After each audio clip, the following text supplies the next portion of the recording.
যখন একটা সুশাসন রামরাজ্যের দিকে এগোচ্ছে, সেখানে বামপন্থী ককরোচপন্থী এদের অসুবিধা হচ্ছে। তাদের আশা এবং ভরসা রাখতে হবে খুব শীঘ্রই বিষয়টা সমাধান হয়ে যাবে। যারা যোগ্য তারা অন্নপূর্ণা ভাণ্ডার পাবেন। ফলে সময় দিতে হবে সরকারকে। সরকারকে সময় দিন, সরকার সমস্ত সমস্যার সমাধান করে দেবে। একেবারেই আমরা দেখলাম মসজিদের যে মাইক খোলা তাই নিয়ে কিন্তু মিথ্যাচার শুরু করেছে সিপিআইএম, কি বলবেন? দেখুন, মসজিদে কোনো মাইক আলাদা করে খোলানো হয়নি। যে কোনো ধর্মীয় স্থান, মসজিদ হোক মন্দির হোক, সেখানে যেখানে লাউড স্পিকার বাজতো সেই লাউড স্পিকারের আওয়াজকে প্রথমত কন্ট্রোল আনার চেষ্টা হচ্ছে, নইলে সেগুলোকে খোলানো হচ্ছে।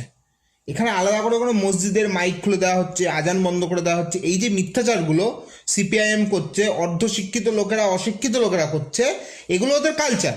কারণ ওরা বেঁচে রয়েছে মিথ্যাচারের ওপরে, মিথ্যে কথা বলার উপরে ওদের রাজনীতিটা ভিত্তি করছে। সেটা ওদের মিথ্যাচার করা স্বাভাবিক। কিন্তু মানুষকে বোকা বানিয়ে মিথ্যাচার করে, এবং একটা সরকার 3.5 মাসের সরকার, সেই সরকার যখন উন্নতির দিকে এগোচ্ছে, সরকার যখন শিল্পায়নের কথা বলছে, সরকার যখন নারীদের ওপরে নির্যাতনের ক্ষেত্রে জিরো টলারেন্স নীতি নিচ্ছে, যখন একটা সুশাসন রামরাজ্যের দিকে এগোচ্ছে, সেখানে বামপন্থী ককরোচপন্থী এদের অসুবিধা হচ্ছে। আজকে বামপন্থী ককরোচপন্থীদের অসুবিধার জন্য মিথ্যাচার করে মানুষকে বিভ্রান্ত করার প্রচেষ্টা চলছে। এছাড়া আর কিচ্ছু না, এটাই এদের ন্যারেটিভ।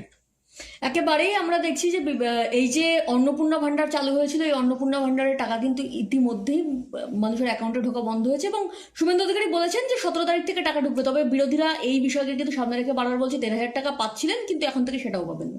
দেখুন, আপনাদের একটা জিনিস বুঝতে হবে, এই যে অন্নপূর্ণা ভাণ্ডারের বিষয়টা, এর আগের সরকার যখন লক্ষ্মীর ভাণ্ডার দিত, সেই লক্ষ্মীর ভাণ্ডার থেকে যখন অন্নপূর্ণা ভাণ্ডার করা হচ্ছে, ভ্যারিফিকেশন করতে দেখা যাচ্ছে লক্ষ্মীর ভাণ্ডারের মধ্যে বহু নারায়ণরা লুকিয়ে আছে। সেই নারায়ণদের নাম, কারুর নামের পিছনে আলী খান, মোল্লা ইত্যাদি ইত্যাদি টাইটেল আছে।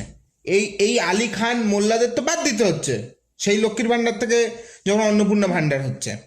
এছাড়াও বহু লোক আছে যারা সঠিকভাবে এই ভাণ্ডার পাওয়ার যোগ্যতা নয়, তাদের নেই, তারা অনেক বেশি টাকা আয় করেন, তারপরেও তারা মাসে মাসে সহযোগিতা নিয়েছেন।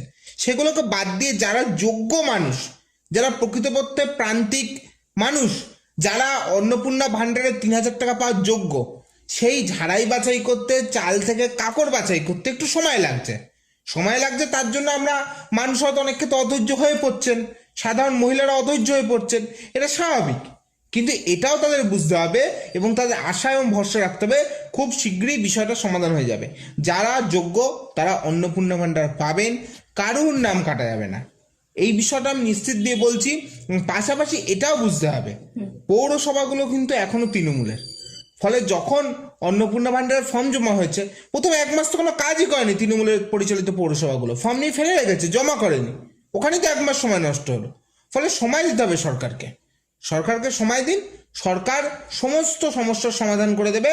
যারা যোগ্য, যারা অন্নপূর্ণা ভাণ্ডার পাওয়ার 3,000 টাকা পাওয়ার যোগ্যতা রাখেন, তারা টাকা পাবেন।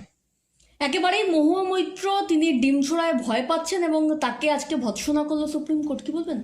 দেখুন, মহুয়া মৈত্র তো বিরাট বড় নেত্রী, এমপি দুইবারের, বিরাট বড় আন্তর্জাতিক ফিগার। লোকসভায় নিজের পাসওয়ার্ড বিক্রি করে দিতে দেখেছি, এক শিল্পপতির হয়ে ভাড়া খাটে এক শিল্পপতির বিরুদ্ধে।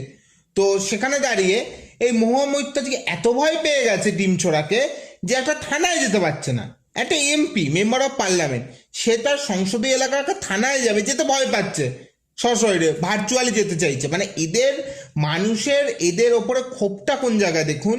ও নিজেও জানে যে ও যদি থানায় যেতে যায় ওখানেও ডিম ছুটবে। আরে ডিমকে এত ভয় কেন তৃণমূলের? লোকে পাথরকে ভয় পায়, লোকে ইটকে ভয় পায়, লোকে লাঠিকে ভয় পায়। তৃণমূলের মধ্যে যে ডিম আতঙ্ক কাজ করছে, তৃণমূল ডিমের বাইরে বেরোতে পারছে না।